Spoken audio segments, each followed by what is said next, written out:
Hi everyone, I'm Tim Oliver and I'm going to talk to you today about my book review of Guilty Men, Brexit edition by Cato the Younger, published this year by Biteback. You should be able to find the full review via the link below this video, which should take you to the LSE's Brexit Vote blog where the review has been published.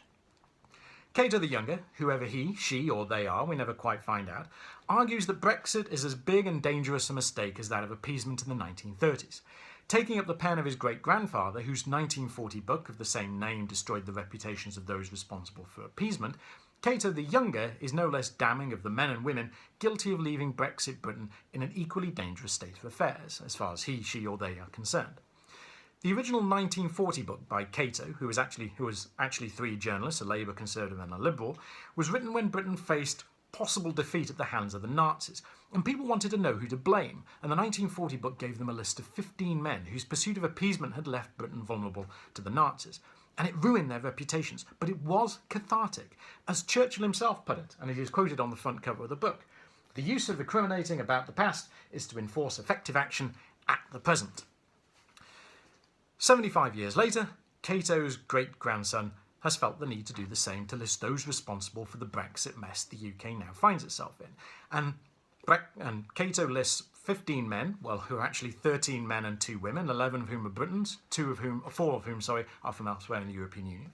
And they are Francois Mitterrand, Helmut Kohl, Margaret Thatcher, Norman Tebbit, Paul Dacre, Rupert Murdoch, Tony Blair, Jean-Claude Juncker, Nigel Farage, David Cameron, Angela Merkel, Aaron Banks, Dominic Cummings, Boris Johnson and Jeremy Corbyn.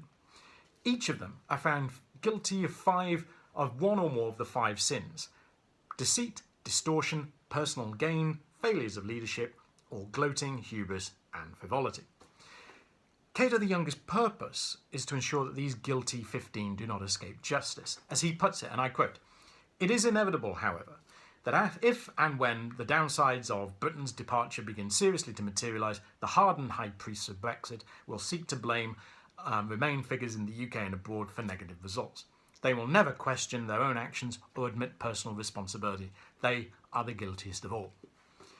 Some will obviously question the comparison with 1940, but Cato doesn't shy away from it. In fact, he makes some quite good comparisons, one of which, the others in the review, is to look at the lack of preparation. Historians have been quite kind to the 15 men of the 1940 book, noting that appeasement did actually buy Britain valuable time to prepare for war. History may not be so kind on their 2016 counterparts, who didn't plan for a leave vote, and when it happened, were guilty of too often adopting a total pig-headed unwillingness to look facts in the face, causing an almighty mess. Cato's real ire is mostly directed at the unnecessary risk of it all. Britain has successfully transformed itself since 1973, when it was the sick man of Europe, to being named in 2015 as the world's leading soft power. As Cato argues, and I quote, "We will never know how much of this transformation was due to Britain's membership of the EU, but no one can fairly assert that membership of the EU has prevented this." Cato targets politicians of all colours: Margaret Thatcher, Tony Blair, David Cameron, Jeremy Corbyn, and some of his strongest criticisms, or his or hers, again, we never quite find out who's written this book, but some of their strongest criticisms are directed at members of the press, who have often been guilty of stirring up Euroscepticism, often based on the most flimsy of lies, desperate nostalgia and base instincts. Nor do leaders from elsewhere in Europe escape blame. More than anything else, it was their cack-handed introduction of the euro which has caused a bit of a toxicity problem for the European Union that repelled so many Britons from voting to remain in an organisation that appeared just so dysfunctional. So they too get quite a bit of blame in the book. Now, in the review, I discuss some of the problems with the book that people will inevitably raise, such as, first of all, are these people lying? When we say lying, what do we mean? And secondly, is the Remain campaign as guilty as the Leave campaign for lying and distortion and so forth? Cato argues strongly that they are not, that the Leave campaign was the guiltiest of all. Some will also question the list. Why, for example, no Theresa May?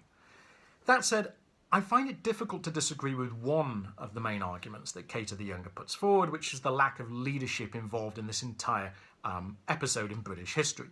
On both the Remain and the Leave sides, leadership has often been lacking or deeply flawed or just very narcissistic. And it's difficult, therefore, not to conclude that Brexit Britain has been a country of lions misled by donkeys.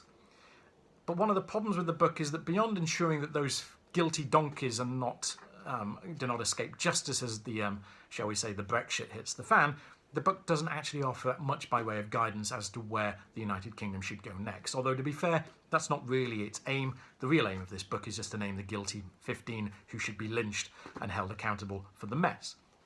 There's lots more, of course, in the review, which you should be able to access via the link below. I hope you enjoy the review. I hope you enjoy the book if you read it. There's a lot in here for both Remain and Leave supporters. So thanks for listening to this review, and goodbye.